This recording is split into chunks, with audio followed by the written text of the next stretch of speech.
Hello, everyone. My name is Mark Kageyama, and I'd like to welcome everyone to Be Your Own Hero.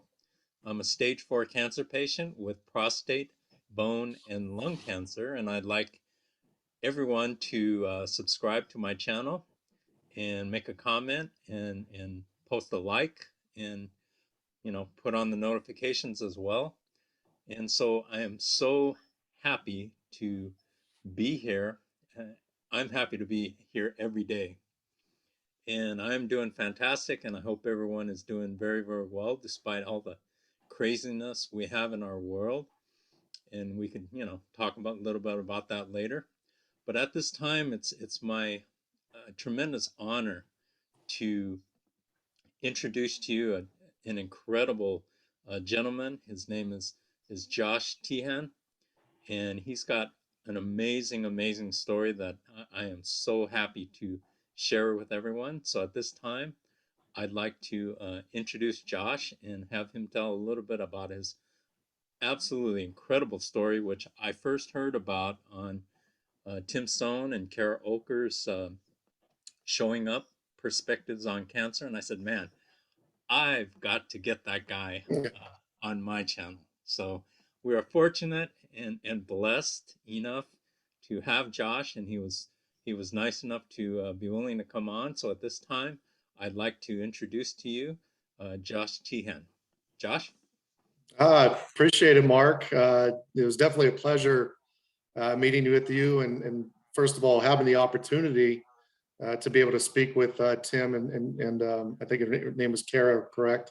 Yes. Yeah, that was interesting how that kind of fell into my lap, but it always comes down to who you know and just these situations that bring us to this moment in time. So certainly a pleasure to be on board today with you and talk a little bit more about, and my son's story and as it relates to probably many other folks that are currently dealing with something or have done, have been a part of it as a parent prior. So certainly happy to share that. When I saw your live stream with Tim and Kara, I mean, I immediately was able to put myself in your shoes, and I was feeling what you were feeling because I have two daughters. They're grown now. I am so happy and blessed that they're both healthy and they're both doing well. And but to hear your story, it was just touched me like no other story.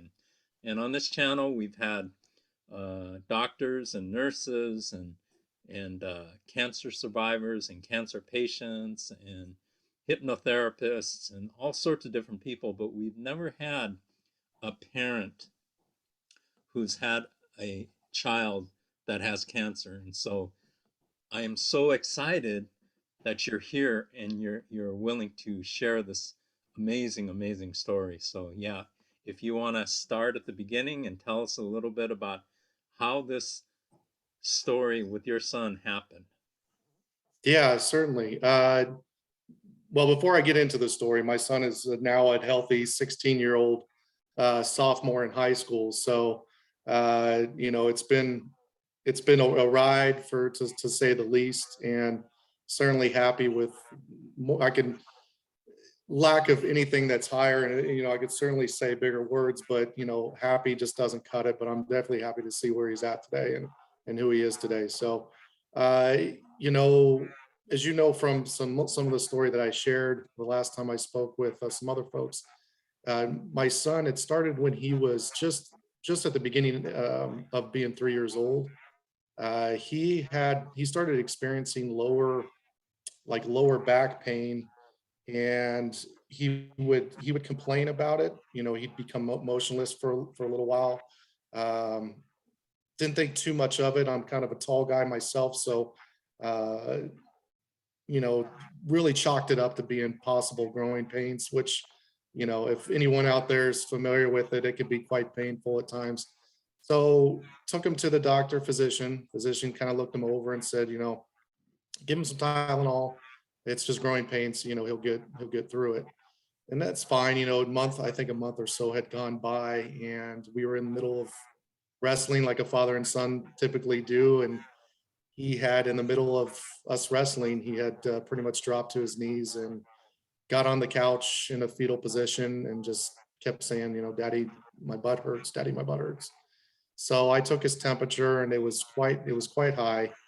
And I told his mother, I said, I think there's something a little bit more wrong, which we kind of figured it was that way anyway. So we immediately took him to a nearby hospital to have them take a look at him, and they did some blood work. Uh, I distinctly remember the doctor at that time coming back into the room and said, "We've got a larger problem. We have an ambulance that's going to take him right away, right now, to the Inova Children's Ward, Children's Hospital, and they're going to do some more testing on him." He started putting up numbers on a chalkboard, or like one of those whiteboards that were in the room, and started explaining like blood counts and where they should be. And we didn't know anything of it. So of course, when you're told you're going to a children's hospital, you tend to, your eyebrows raise a little higher. So we get there, and they run about three different tests, or no, 3 days of testing. And the main doctor had come in after the third day, and he was accompanied by another lady. I don't recall her role. I just vividly remember what she looked like, and asked that we accompany them into another room so that they can have a discussion with us. So it was his mom, myself, and his grandmother that were in the room. And I distinctly remember the room too, because the room was really, I would say it's really close to the feeling that I had when we were told at that moment that our son had leukemia. The room itself was all white walls. There was no color to anything. It was just quiet, and it looked very barren. There was like a long sofa that the three of us sat on, and he sat at a small little desk, and there was two small chairs, and that's how he delivered the news. And I can't describe that any better, but I think that was my initial reaction, was just this wash of numbness, um, and just like a stare, a blank stare. I'm pretty confident I had, and of course, his mother and grandmother, immediate, flood of emotions with them right away. And you just that just initial feeling was, now what? And that now what was everything. That now what was, well, what do we do? Like, what do we get into now? How long is this going to be? Is this something that he can recover from? Am I going to be able to like play catch with him in the backyard? Is he going to be able to dance with his mom at his wedding? I mean, it's like you start covering his life before it even starts.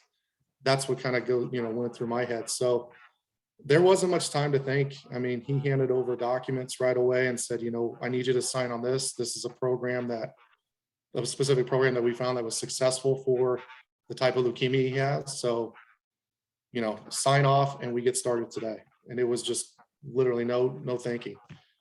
So of course we did that, but now it was the challenge of, how do you tell him? Like, what are we supposed to say? How do we deliver a news like this to your child who is 3 years old, who's not going to grasp anything? So we went back to the room, and it was just his mom and I that sat with them and said, we just kind of came up with the idea of saying, "Hey son, why we're here. The doctors are, you're kind of sick, and we're gonna be here for a while." And he didn't think anything of it. And he's 3 years old. He said, "Okay." And I think it was more so he's in a room that has like the Nintendo Wii in it, the PlayStation. But I mean, there was like stuff that was entertaining to him. And that's kind of how the rooms were designed at the time. Um, and then it was just, you almost get into that first roller coaster in your entire life, and you don't know what to expect. You don't know the winding turns, or what points it slows down, what points it speeds up. You just know to hold on tight, and you just go. Um, And that first month was absolutely just, it was horrendous. Um, as you know, you have some experience just on a personal level, what that is. And it was a lot of chemotherapy. It was a lot of physical change. It was a lot of mental anguish. It was a lot of emotional pain. Um, a lot of questions. There was just, you were all of a sudden handing over all the control you ever have as a parent and giving it to doctors and nurses to take good care of them. I mean, there was, us as parents trying to go to work, trying to juggle that piece of just life, and then also trying to juggle, um, you know, who's going to, we're trying to do shifts just so we can sleep. We're Mhm. trying to get some sleep. And then you're trying to answer questions from family, from friends. I mean, you're getting pulled in a thousand different directions. You're getting directions from doctors and nurses. Well, we need you to do this. We need you to do that. You are now in this whole different stratosphere, and you can't. What I discovered over time when dealing with that is that you can't, you can't look at it long term. You have to do your damnedest to look at it like just a daily thing. Like today we started writing on a board. Matter of fact, now that I remember, we started writing, they had a whiteboard as you come into the rooms that you probably remember these, but they have whiteboards where the nurses will come in, they'll tell you who the nurse of the day is, they'll tell you what the meal plan is of the day, whatever. And we started writing, because there was enough space in there, we started writing, what is our goal for the day. Let's put our goal down for the day. And that goal could have been something like, hey, we're gonna try to walk down to the art room just to get out. Because as you know, you can't leave if your numbers are too low. So we started setting little goals like that, and that seemed to kind of take the edge off a little bit. Um, there were some hard days. There were some hard days where he didn't want to do anything. He didn't want to. He just couldn't. He didn't have the energy. Um, so it's tough to watch. I mean, watching your child go under anesthesia, just you're like, you know, it's there's just such a high level of helplessness as you're going through it. So, and a lot of that's just in the first month. You know, Mhm. a lot of that's just doing that. None of this is coasting. So, and then you start looking at, well, we want to make sure that he's still, because this is still in some of his schooling years. So you want to make sure that you've got some curriculum that he can, some for him to do in the room that keeps his brain still moving, keeps it sharp. So we did a lot of that. Um, his grandparents were a big part of that as well. So we definitely still had a support system to be able to help us through those things and help him through those things too. So things like that were helpful along the way. But you just got to start maybe overthinking a little bit just to try to manage and weave your way through it. Um, and then the other things start hitting as months start progressing. I mean, you're looking at, he was diagnosed in October. Well, are we going to get out by Christmas? Is he going to be able to celebrate Christmas at home? What about Thanksgiving? You start thinking about the holidays. It's just it's mind numbing. It truly is mind numbing. Listening to your story, what I'm thinking is as a parent to see your child in this position. uh, I can't even imagine that. I can't even imagine that. And so I know that, in private, you had to be suffering and enduring pain away from him, but when you were with him, you had to be strong for him. Was that the case, or how did that process happen? Yeah, no, that was the case. When you're with him there, you have to be his coach. You have to be, because you really have to try to get him out of that. I don't want to do anything sort of mindset. um, I'd say being around him made it easier to be strong because you're around him, you're around his company, like you're there. Um, when those emotions do come out is when he's sleeping at night. Hmm. You're still awake because you have to you have to almost keep one eye open when you're in that hospital room with him because they've got nurses coming in and out every hour or two just to do vitals or anything else. So you don't really sleep, but I think that's the moment when you kind of shed that tear as you look at him as he's sleeping or as your child is sleeping and they're still so young, like and that's when you actually have time to think even more and those voices in your head just bounce off the walls. But for the most part, you're almost too busy, just flying around, just life in general, plus this on top of it. So you stay pretty busy with it. Now it is, to go to your point too at the start, it is still tough to be away when you're doing those shifts because we're calling each other. We're like, hey, what's going on? What have the tests come back? How is he feeling today? And it's still there and it's still churning.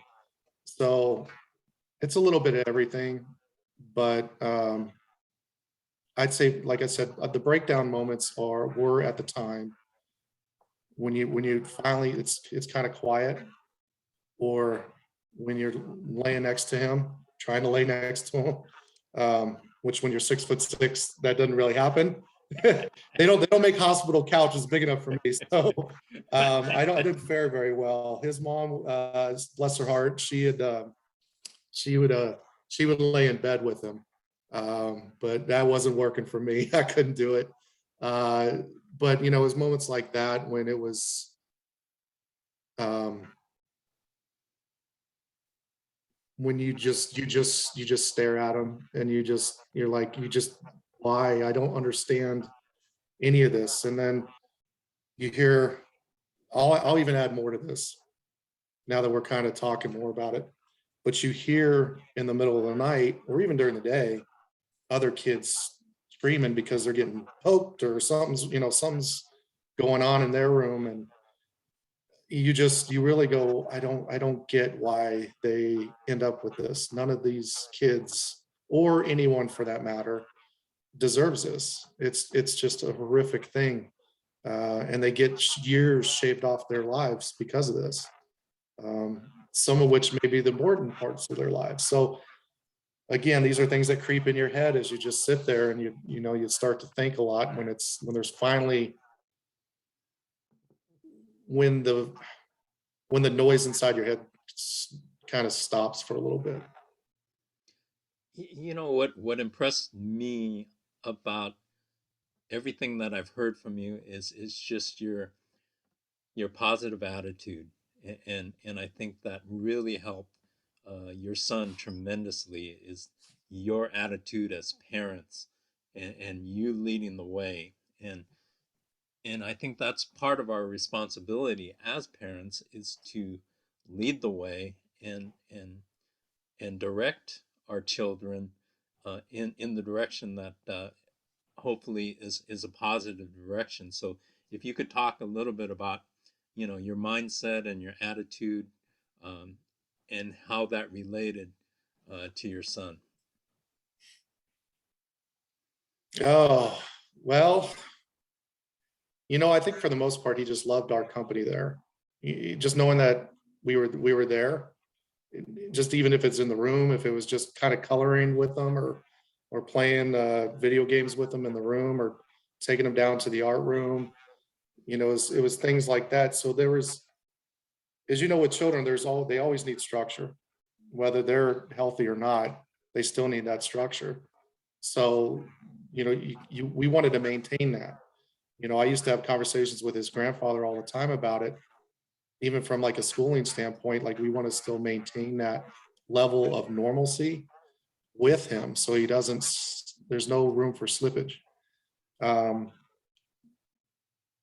and you have to remain positive. You have to keep as much as hard as it is to dial back on the actual emotional struggle that you go with as a parent, and trust me, it wasn't easy. I mean, there was a lot of times it can overwhelm you, right? So, but you just you had to maintain the smile and the goofiness, and I mean, his grandfather did a great job with that, just to get him to laugh. I mean, we would do anything we could to make him laugh, or try to keep something upbeat, because I think if you shy away from that, even as an adult, um, then you're letting this cancer kind of take over. It's almost, I look at it as, listen, you can go in and play a game, but if you only play 3 quarters out of 4, good chance you're going to lose. So you better play all 4 quarters and give yourself a shot, right? So that's kind of how I look at it, and you just have to maintain that positive attitude. I could always relate to the sports analogies. I'm As you get to know me, Mark, that's pretty much what I always revert back to. and I'm the same way. I'm a huge sports fan, and you know, I actually did a video, life lessons from a kids game, which were life lessons that I drew from the Super Bowl, this past Super Bowl. And there were some great stories, and I did a video on that. And so, yeah, I relate. Uh, I love sports, absolutely love sports. So, you know, we'll have, in fact, Rob Statham, who was a guest on Tim and Kara's show. He's a huge sports fan, and during the playoffs, we were just like texting each other, boom, boom, boom, a lot, and so we've had a lot of fun with that. But I Well, there's mean, a lot of similarities too.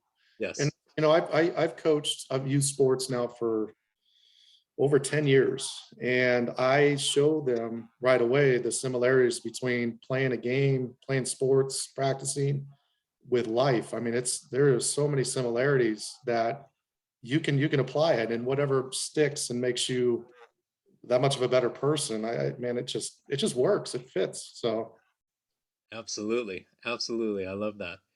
Um, Talk a little bit about uh, moving on from that initial time period, and how cancer has affected his life moving forward. well, I say this all the time. The one beauty about him getting it at 3 years old is that it was at an age, even a small little time frame. Well, not really too small, but it was during a time frame where he doesn't remember much of it. You know, I think once you start getting into middle school, high school, you know, and above, boy, you remember a lot of things, because fear is now entered into your lives a little bit more and more as you get older. Whereas then you're not experienced enough, you don't know enough to know fear.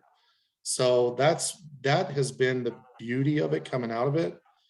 There's maybe certain aspects that he remembers. He remembers the many trips that we had to go get blood work done. I mean, many, as you know, and it was early and it was often. Um, and now he just like he goes in, go ahead, like it doesn't bother him. You know, I mean, he's so accustomed to it. You know, he just remembers certain bits and parts, like when he had to go back to school with no hair. You know, he remembers a couple kids making a comment here and there, and you know, remembers little things like that. um, he does not remember a lot. The one thing that stinks about it was that he got a particular chemotherapy medicine that made underneath his feet very sensitive. So for years he walked on his tiptoes for a while. So what that did is it didn't allow for his Achilles to stretch. So he finally had surgery to lengthen them last year. So of course, you know, having to deal with that, you know, everybody's asking him, you know, why do you walk that way? Or trying to play sports without balance, you know, and he, trust me, he played for me for many years.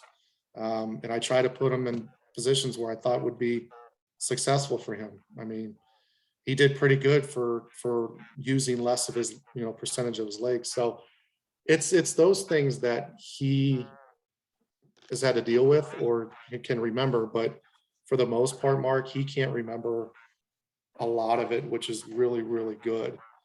So How how has his cancer, changed your life?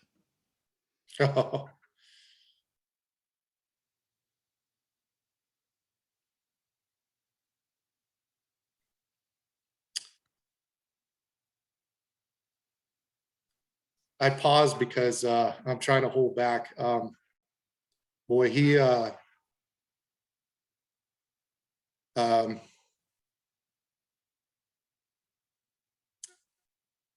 I love him more and more. Like I think that he is going to be through that. I think he's going to be somebody special in life. I think he's going to do a really good job of. I cannot wait to. I cannot wait for the world to see what I've always seen, and the world deserves somebody like him. Um, it's changed me as far as how I feel about children. I mean, I love kids. Kids are just great, and the ones that are affected by this, I get pissed off. I don't get it. I don't like it. I hate it. I'm forever a part of this community. He is too. Um, so I've always felt the need to try to give back to some level or somehow, and I've been doing it to some degree since he was probably about 5 or 6 years old. It started with something small, whereas there used to be a prize closet that was at his outpatient hospital area where kids would have something to look forward to, and they'd go in the prize closet after they've gotten their whatever they needed when they went in there, and it started being empty and empty too often. And I used to ask him, I said, "Well, why is this still empty?" They said, "Well, we don't get enough donations in there." I said, "I know enough people. I used to work at a pretty big company, and I was blessed enough to know a lot of people, and they helped me restock that." Uh, so it started there, and then it started into doing a little bit more for LLS. So I've been a part of Light the Night campaigns. I've been a part of, as you can see, the Student of the Year campaign in support of that for at least two different set of students over the course of the last couple of years. I was a part of the Man of the Year campaign last year. So there's always some level of giving back. And, I want to make sure that, one day that hospital will have no more than X amount of kids in there. I want that number to keep dwindling down. So I'm forever tied to that. I might still feel forever in debt because there's programs out there that are successful that I'm able to coach my son to today. I'm able to see him successful in high school. It's because of that this is happening. So I'm forever. I don't. I use the word stuck, but I you know what I mean by it. Stuck's not a bad thing in this situation, but I'm a part of that community. I'm part of that family, if you will. So You want to just share with everyone uh, what your son is, who he is today, and how he's doing, and share a little bit about where we are at this moment. oh yeah, I'd be happy to. Well, like I said at the top, I already he's a healthy 16-year-old boy. Uh, I should take that back. He's a healthy 16-year-old young man that he would probably tell me. Uh, so he's not only healthy, but he's almost as tall as me now. He's playing basketball. Matter of fact, he's going to be doing that this evening. He has his own podcast, his own sports podcast on Spotify. I do like to plug that in when I can. Uh, he Do you want to give the address and everything for everybody? Yeah, we're working on the name because I told him, I said, all right, we'll start with that name, but we'll need to work on it a little bit. But it's called Game Stoppers, and he does content on NFL and or just football in general and basketball right now. That's his content. So he's very knowledgeable, speaks very well, and pretty incredible to listen to. So he he currently has straight A's, but he is typically an A, all A's, and some B student. He is, right now we're talking a little bit more about colleges and where he'd be interested in going. He'll be taking some journalism next year, so he would like to do something like, I don't know, any of those sports analyst guys, like Skip Bayless or whatever. He wants to be, he likes watching him and Shannon Sharp bicker back and forth. So he wants to be something like that. And I said, oh man, dude, you can do anything you want. So he's just, when he surprises me sometimes, because when I talk to him as a 16-year-old, I feel like I'm talking to, like you and I are having a conversation. It's just his IQ is up there. And Mark, I really truly believe that a lot of that has to do with the fact that he spent majority of his childhood around adults, and he just developed, I think he really developed that old soul part about him. Um, so I mean, that's where he's at today. He's very driven. He's got the biggest heart. I could sit here and share some stories of some things that he's done. And I'm like, that's, Why don't you share one with us? well, it's something small. I'll even give you something small because it was most recent, but him and I were at the grocery store not too long ago, and an older gentleman in front of us in the checkout lane dropped his thing of muffins. So they all scattered across the floor. So my son immediately, without me even saying anything, grabs them, puts them in there. He said, "Sir, I'll be right back. I'm gonna go run and get you some fresh ones so you can get what you need." And he searched, hell or high water for these things, brought them back to the older gentleman and said, "Here, these were the last ones, but I was able to find you some new ones." But it was just that immediate thinking, I want to make sure and take care of you. It's just something small like that. But he's also done some big things too. He was the honored hero for this Student of the Year campaign this year.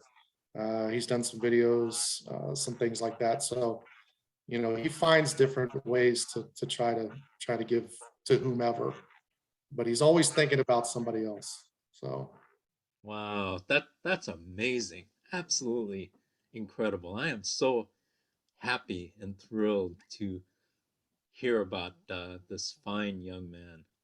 Uh, yeah, I my chest sticks out a little bit when I talk about him. So that is wonderful. In fact, I would love to be on his podcast because I'm that's something I always wanted to do would be well, to I'll talk. certainly talk to him about that because he's always looking for somebody. I don't think he can Hey, get his dad on there yet.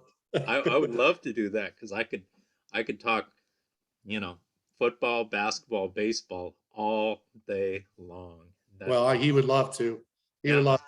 Well, you and I could talk a little bit more about that yeah, later. We could that would certainly be make that awesome. happen. Yeah. That'd be awesome. In fact, I would love to have you and him back to do an interview together. I Oh would love, wow. Sure. yeah, I would love to do Yeah. that. Yeah, Yeah. absolutely. Yeah, what I'd like to do is, we're getting a little bit long. I could talk to you for hours. Literally, but I get people who, who, who make sure that they comment on each and every video, including my mom. My mom is my biggest critic and watches every single video and and I know she's gonna love this one because I mean just to hear your heartfelt story is just absolutely amazing and I really appreciate you and the time that you've given here and I want to make sure that people hear about your son and what an amazing person that he is. And so, what I'd like to do right now is to thank everybody for joining us here at To Be Your Own Hero.